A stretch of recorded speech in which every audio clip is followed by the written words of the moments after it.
Hello, everyone, and we're glad you joined us for this live webinar, The Roles of Neoantigen Peptides in Personalized Medicine. I'm Susie Valdez of LabRoots, and I'll be your moderator for today's event. Today's educational web seminar is presented by LabRoots, the leading scientific social networking website and provider of virtual events and webinars advancing scientific collaboration and learning.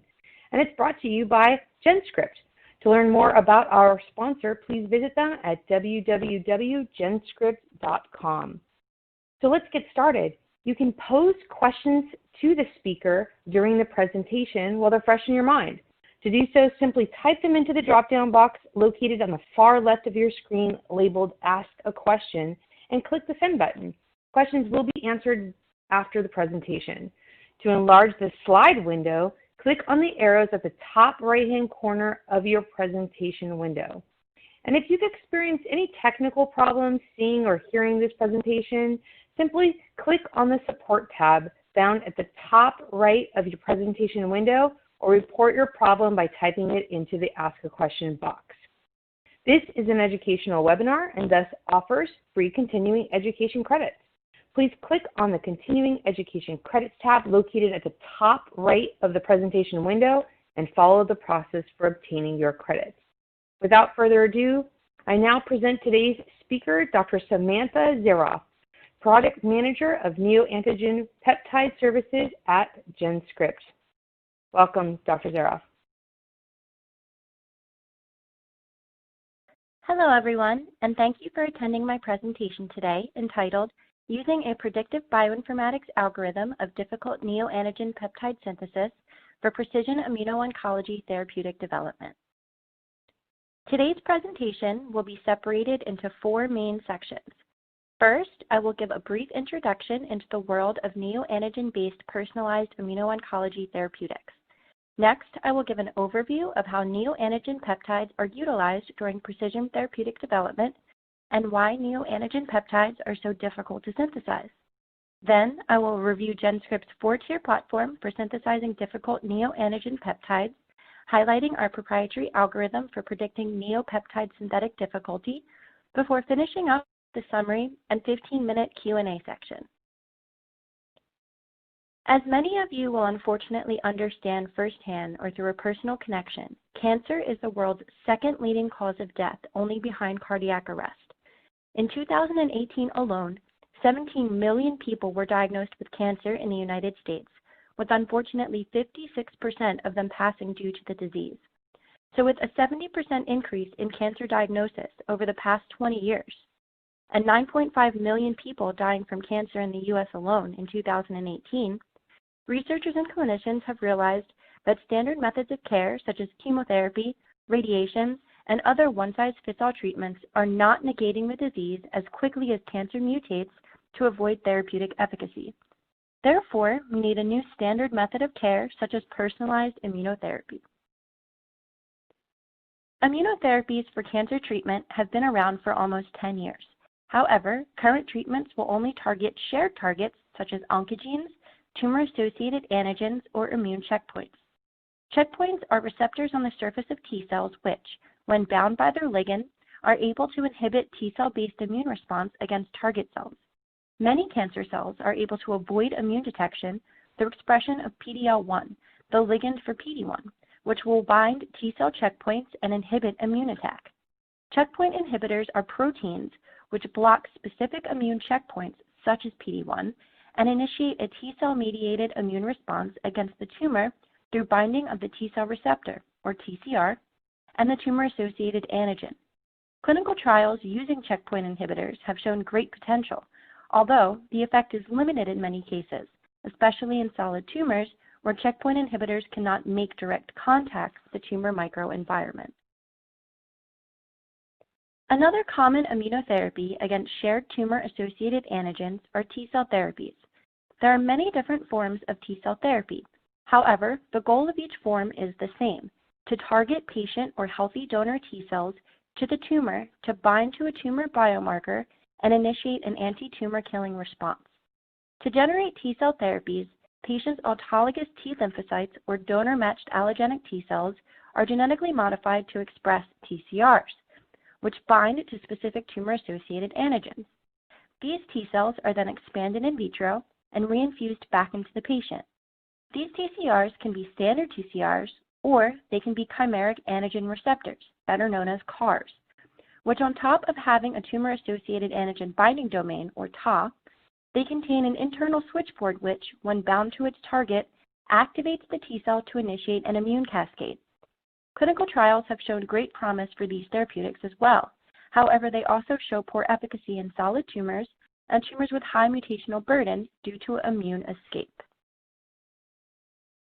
Despite showing promise, one-size-fits-all or off-the-shelf style immunotherapies have shown limited efficacy in about 70% of tumors. But why? Well, there are two common ways cancer evades the immune system, as well as TA-targeted therapeutics. Those are antigen escape and weak immunogenicity. Antigen escape is a natural caveat of cancer's high mutational nature, in which shared tumor antigens are either completely or partially downregulated, allowing tumors to evade single-target therapies like checkpoint inhibitors and CAR-T. Weak immunogenicity occurs when oncogenic tumor-associated antigens are also expressed in healthy tissue, just on a lower scale, and therefore are recognized as self-antigen. Because of this, immune cells will not initiate an immune response, and cancerous tissue will remain unscathed. However, both of these common problems can be avoided by using personalized immunotherapies, as opposed to one-size-fits-all treatments. But what exactly is precision medicine? In precision medicine, individual patient tumors are biopsied and used for NGS, whole exome sequencing, RNA sequencing, and proteome identification. Through bioinformatics analysis of these sequences compared to healthy tissue, clinicians can identify treatments which will work for the specific tumor biomarkers present in that patient's tumor. There are two types of precision medicine. First is to match patient tumor biomarkers to a database of clinical and therapeutics known to be efficacious for those specific biomarkers. Second are personalized therapeutics, which are designed from scratch to target patient tumor-specific antigens known as neoantigens, the main topic of today's presentation. Neoantigens are new or novel cancer antigens which are present on the cancerous tissue but not expressed within wild-type tissue. They are expressed within individual tumors or tumor cells of a specific patient rather than being shared amongst patients suffering from one type of cancer. Neoantigens are expressed as peptides within cancerous tissue from single amino acid deletions and/or insertions known as indels. In rare instances, neoantigens can also be expressed from frameshift mutations. Because of how they are generated, neoantigens tend to be highly hydrophobic in nature, as well as having a strong tendency to aggregate. However, since they are minimally affected by antigen escape or weak immunogenicity, they make great targets for immunotherapies. There are four main reasons why neoantigens are preferred targets for personalized immunotherapies. First, normally, neoantigens are not expressed at a high enough level to be tracked by the immune system, but because they are not recognized as self-antigens like common TAs, they are highly immunogenic. Therefore, directing targeting can enhance the natural immunogenicity of neoantigens to elicit a strong anti-tumor killing immune response. Secondly, once a neoantigen forms, there is a low chance of it mutating again and leading to a therapeutic antigen escape, as it is not an important protein for oncolytic survival. Third, some neoantigen therapeutics, such as personalized cancer vaccines, tend to target multiple neoantigens simultaneously, avoiding the possibility of immune escape even if one neoantigen was to mutate and be untargetable. Lastly, each neoantigen can be matched to specific TCRs, and therefore their immune response can be closely analyzed in vitro before being used in a possible therapeutic. There are two main therapeutic types which target cancer neoantigens: personalized cancer vaccines, or PCVs, and T-cell therapies.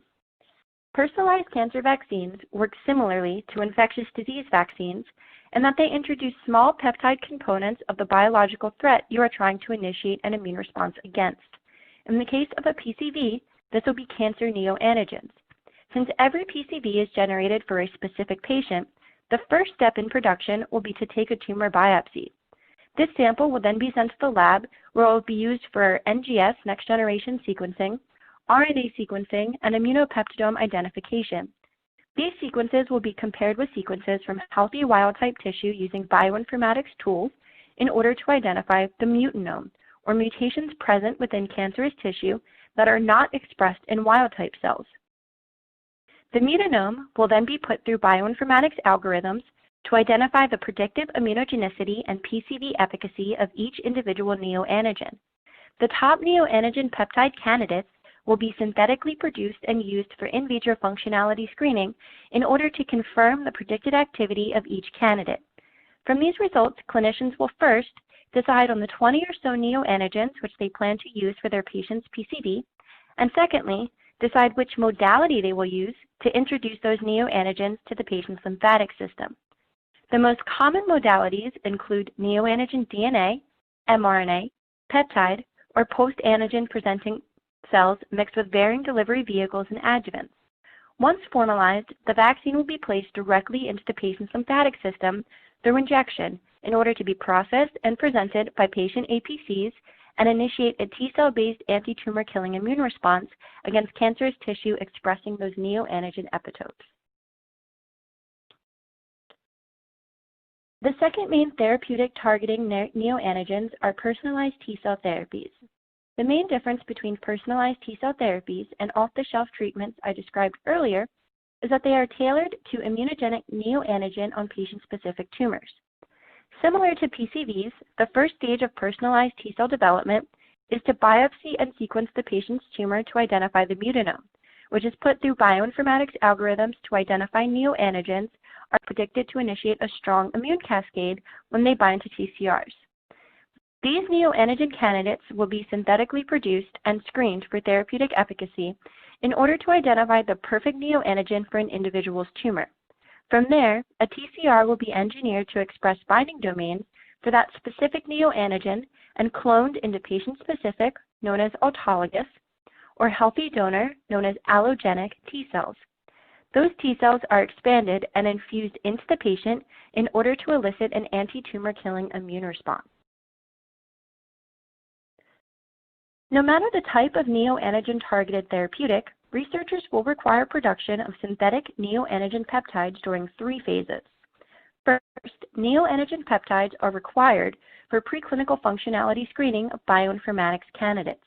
For T-cell therapy, these peptides will be utilized for TCR binding affinity and immunogenicity analysis, while neoantigen candidates for PCV development will be used for T-cell stimulation assays such as ELISpots, flow cytometry, and cytotoxicity assays. After a new therapeutic has been developed, it will be first tested in animals, such as mice and non-human primates, not just for efficacy testing, but mainly for safety and toxicity of novel additions to the therapeutic, such as adjuvants and delivery vehicles like lipo or nanoparticles. For this stage of development of PCVs, neoantigen peptides will be used as model vaccines to inject into the animals, as well as for post-clinical efficacy screening. During this phase, whether it be in animals or human patients, neoantigen peptides are utilized to ensure that the intervention initiated an immune response, which can be continuously used to target and kill neoantigen-expressing cancerous tissue. Despite neoantigen peptides being required for multiple stages of personalized therapeutic development, they tend to be the bottleneck for many researchers trying to produce these treatments in a timely manner due to the difficulty of neoantigen peptide synthesis. But how do we synthesize peptides? Let's review the basics of synthetic peptide synthesis. Peptides can be produced using either recombinant or synthetic technologies. Recombinant synthesis is simply expressing the peptide within a microorganism through standard plasmid transfection and peptide purification. Chemical synthesis, on the other hand, is much more involved, but basically a resin is used to anchor the first amino acid in the peptide chain, while additional amino acids are added one by one through a standard dehydration reaction between the amino and carboxyl groups of the supporting and incoming amino acid. These two synthetic methodologies can also be combined depending on the specific amino acid sequence which needs to be produced. At Genscript, we prefer to use synthetic peptide production because it's easier to custom design any peptide sequence, produce longer peptides through ligation of shorter fragments, and to generate large-scale peptides. While recombinant expression has limitations for incorporating unnatural amino acids or modifications, it's difficult to synthesize hydrophobic peptides, and overexpression of membrane peptides can actually harm the cell and lead to cell death. Let's dive a little deeper into chemical peptide production. Chemical peptide synthesis most often occurs by coupling the carboxyl group of the incoming amino acid to the N-terminus of the growing peptide chain. This C-to-N synthesis is opposite from protein biosynthesis. In order to accomplish this, each amino acid will go through protection of reactive groups. This ensures that when new amino acids are added to the growing chain, they bind in the C-to-N format rather than through the side chain. Once protected, the first amino acid will be linked to a resin through its C-terminal, so that new amino acids can be coupled to that amino acid's N-terminal, as shown here in step 3. Once the growing amino acid chain is finished, all of the protective groups will be removed in order to have a fully reactive peptide. This peptide will then be purified from the resin using high-performance liquid chromatography, or HPLC, as you can see through this example chromatogram in step 5.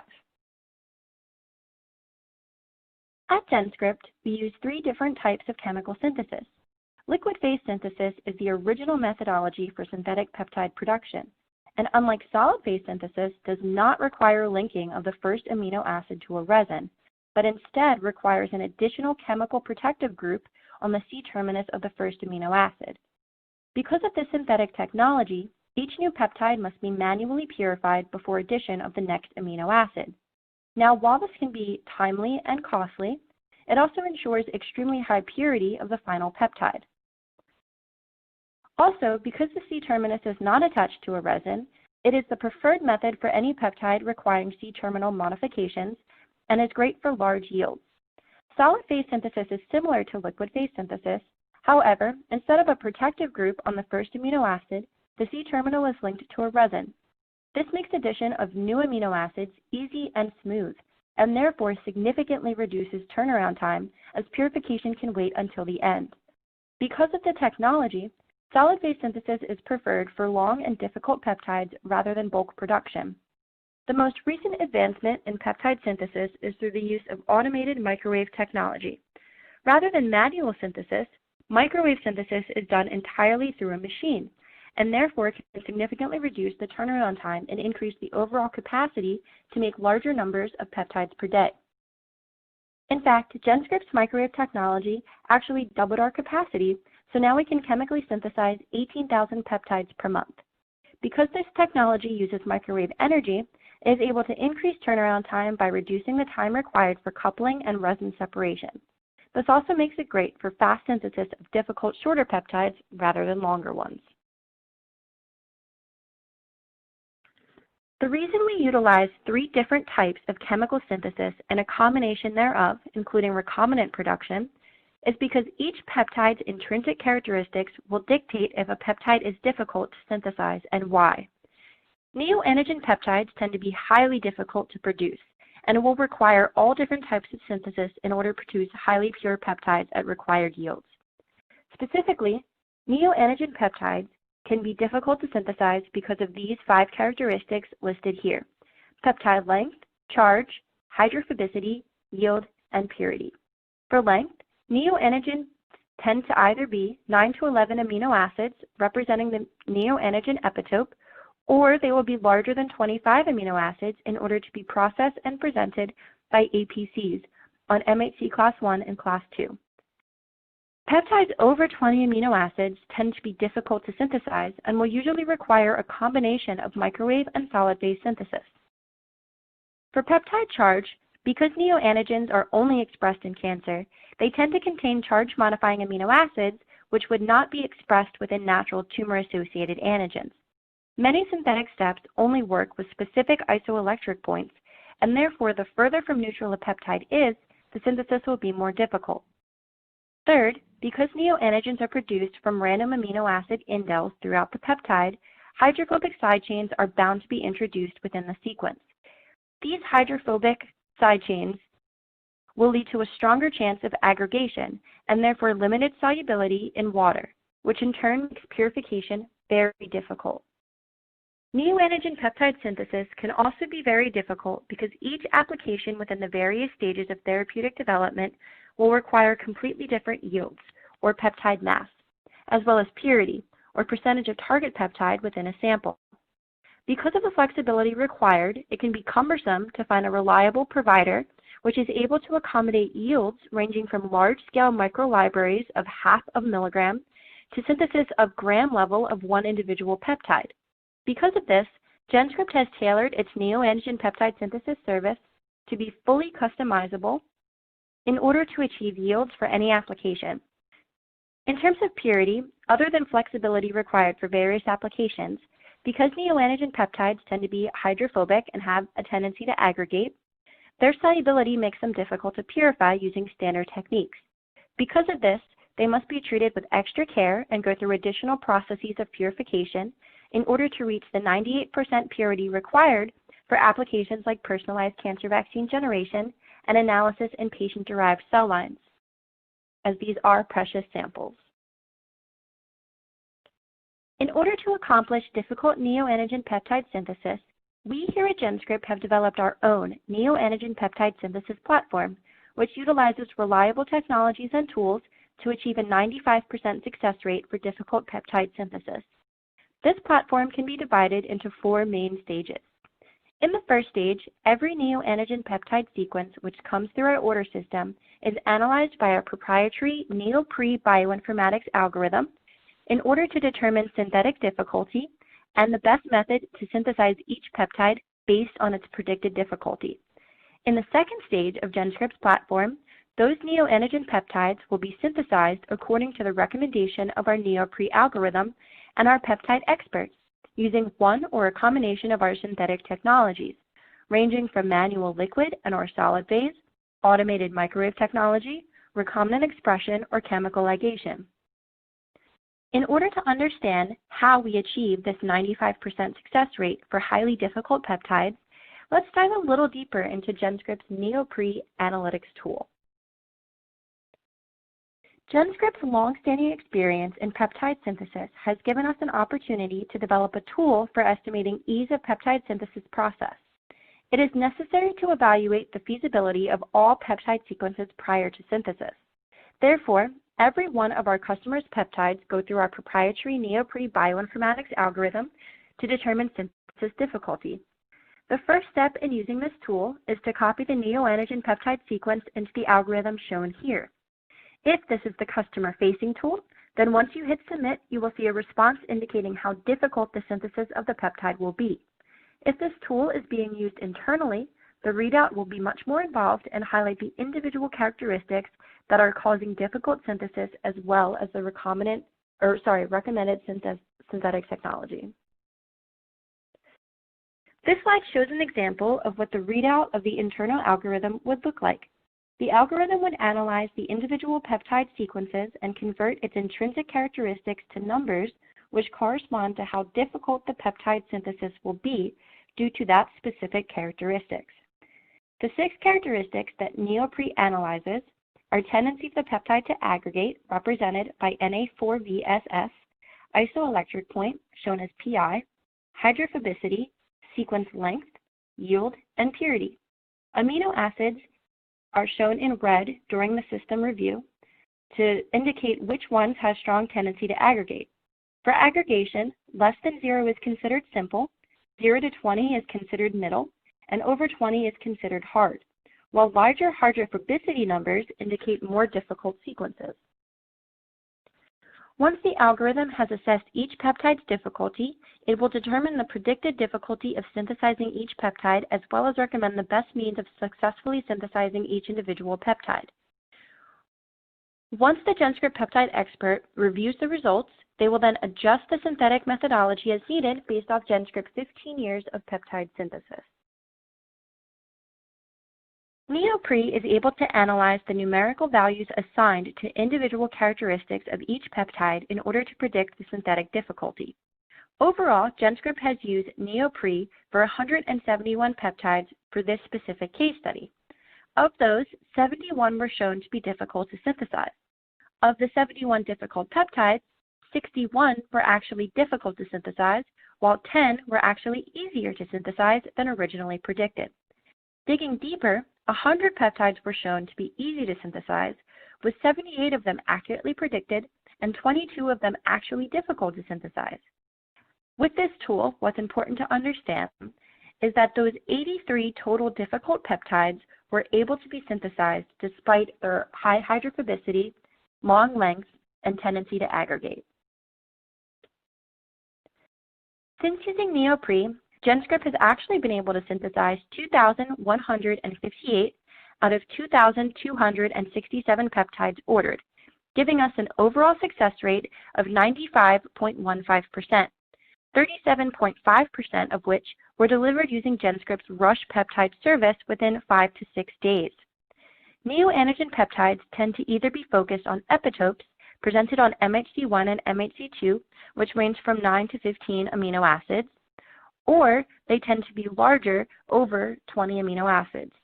For 9 to 15 amino acids, Genscript synthesized 1,835 out of 1,869 peptides ordered, giving an overall success rate of 98.18%, with the majority of these peptides being deemed as difficult. Synthesizing the larger peptides, over 20 amino acids, always tend to be more difficult and require more attention in synthetic methodology and take slightly longer. Because of this, Genscript has synthesized 85.31% of ordered larger peptides. After each neoantigen peptide has been synthesized using our NeoPre and synthetic technologies, they will go through stringent quality control based on individual customer and application needs.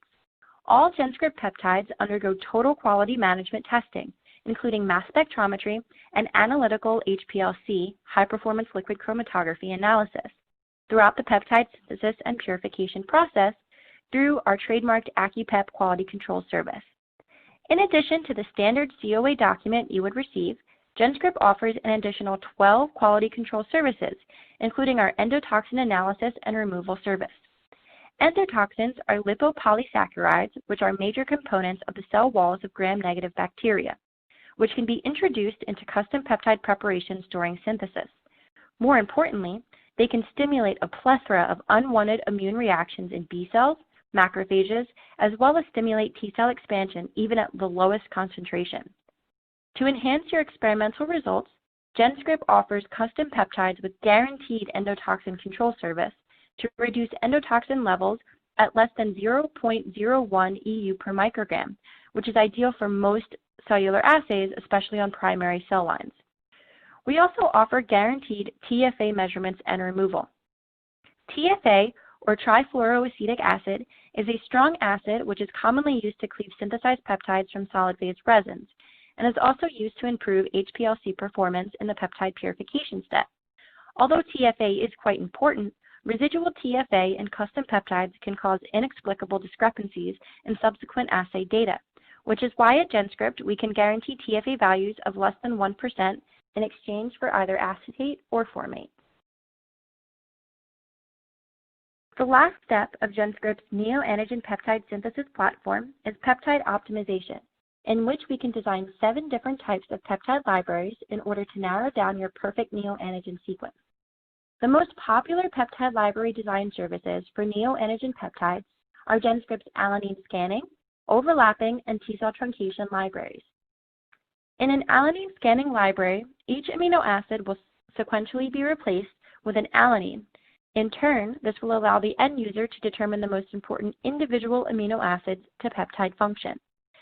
As opposed to an alanine scanning library, which replaces individual amino acids, an overlapping library simply deletes amino acids over a certain threshold. Because of this, it is great for identifying where a neoantigen epitope is within an entire neoantigen peptide sequence. T-cell truncation libraries are similar to overlapping libraries, except you can decide on multiple epitope lengths to put into one pool in order to tease out the perfect length of your neoantigen or TCR. I know I have gone over a lot of information about neoantigen peptides and how they are used in personalized cancer medicine. So now I would like to summarize the key takeaways from today's presentation. First, neoantigens are new or novel cancer antigens which are present on cancerous tissue but not expressed within wild-type tissue.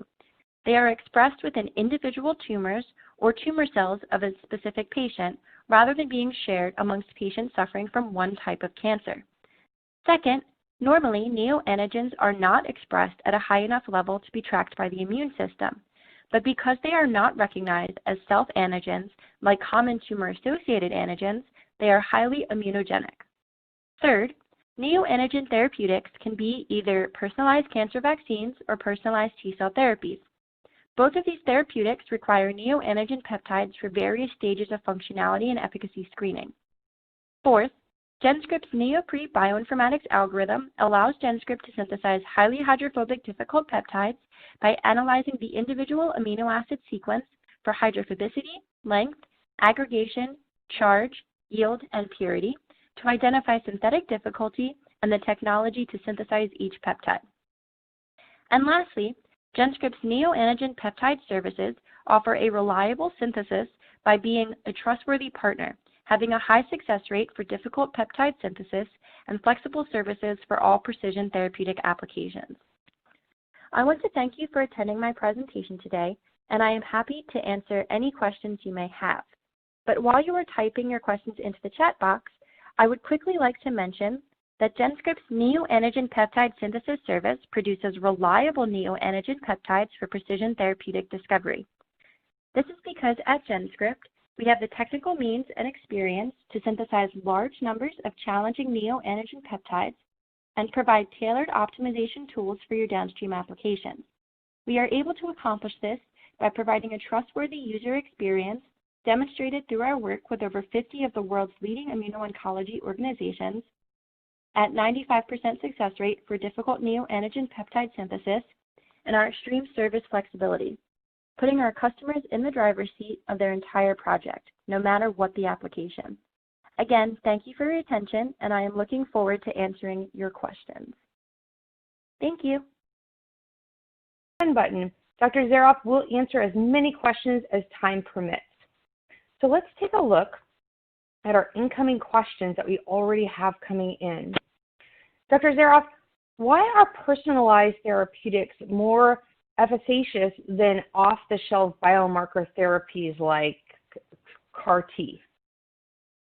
That's a great question. So a lot of off-the-shelf style therapeutics are going to target specific oncogenes or shared tumor-associated antigens.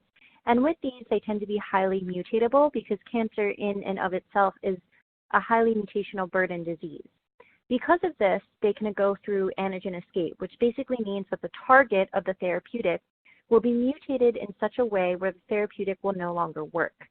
For personalized therapeutics, you're targeting mutations that have already occurred as opposed to shared tumor-associated antigens that are important for oncolytic survival. And because of this, they tend to not have to deal with that antigenic escape issue that you would with off-the-shelf therapeutics. Another reason is going to be that a lot of personalized cancer vaccines actually take into account the idea of using multiple targets. So they'll use maybe 20 neoantigens as opposed to 1 or 2, which you would see in something like a CAR-T therapeutic or checkpoint inhibitor. So this means that even if something was to be mutated, you still have 19 other neoantigens that could initiate a strong immune response. Thank you, Dr. Zaroff. And again, audience members, thank you for your questions coming in. How does NeoPre determine the correct synthesis methodology? So NeoPre takes into account all of the different intrinsic characteristics that a neoantigen peptide has, which would make it difficult to synthesize, such as hydrophobicity, length, and charge, as well as yield and purity. So what it does is it assigns numerical values to those intrinsic characteristics, which determines the specific difficulty of those characteristics. So depending on the numbers that are assigned, it correlates to a specific synthetic methodology that works best, whether a peptide will be highly hydrophobic or be longer in length. It also takes into account Genscript's 15 years of experience in this field in order to determine the best synthetic methodology. I'd also like to point out that every single NeoPre algorithm that we use is actually reviewed by a peptide expert or our production team members in order to use their experience as well to figure out the best synthetic methodology. And for these neoantigen peptides, as you saw in some of the slides, it tends to be a combination of multiple different technologies that we have.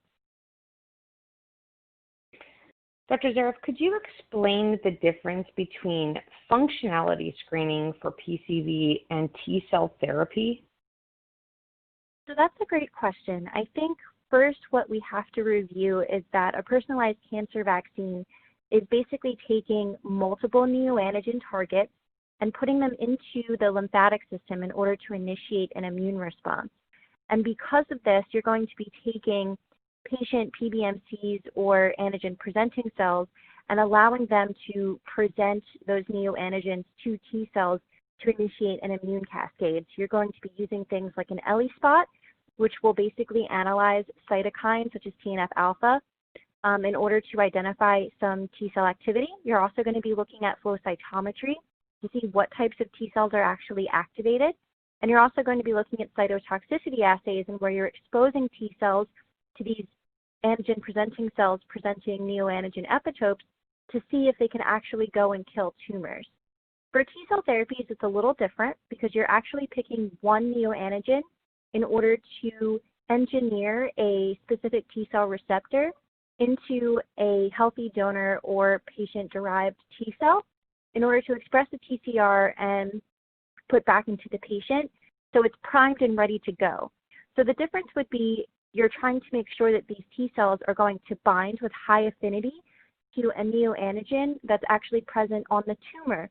So instead of doing something maybe like a flow cytometry assay, you would look more at ELISpots to make sure that your T cells are actually going to work. And also the cytotoxicity assays are used as well. You're also going to be looking a lot at the binding affinity of the individual TCR to that neoantigen epitope, which is something that's very particular for T-cell therapy. Thank you. And we have time for one more question. This is a great one coming in. When will Genscript offer GMP peptides for clinical trials? So that's a great question, and it's something that we're asked quite often. So Genscript has been in the RUO space for about 18 years, and within the past 2 years or so, we've recently dived into the biologics realm for GMP in our antibody drug discovery platform. With this, we've also opened up our lines to look into GMP peptides as well as GMP CRISPR offerings and some plasmids as well. So with this, we're actually offering our cleanroom grade peptides for any specific needs that you might need for IND filing. And we're moving into the basic GMP grade at the end of this year, and we'll be moving into full GMP capabilities in the beginning of 2021.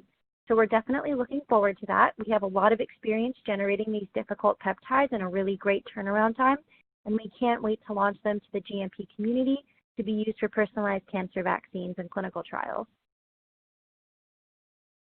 Dr. Zaroff, thank you for your presentation today and your important research. Did you want to provide any final comments for our audience before we head out? I just wanted to say thank you to everyone who listened to the presentation. Personalized cancer vaccine and personalized therapy is a passion of mine, and I'm excited to see this field grow and hope I can see some of you guys presenting this information later in the year. So thank you again. And thank you again. And thank you to our audience for joining us today and for their interesting questions. As a reminder, any questions we did not have time for today will be addressed by our speaker via contact information you provided at the registration. I'd also like to thank LabRoots and our sponsor, Genscript, for underwriting today's educational webcast. With that, this webcast can be viewed on demand, and LabRoots will alert you via email when it's available for replay. We encourage you to share that email with your colleagues who may have missed today's live event. Until next time, have a great day and stay safe. Bye-bye.